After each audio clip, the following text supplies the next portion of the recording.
Hello viewers, in this video I'll show you how to fix Instagram Meta AI option not showing problem. If you want to solve this problem, please follow the step.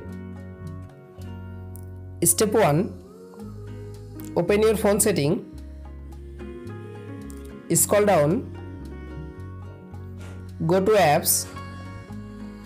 Go to manage apps. Search Instagram application. Tap on Instagram application.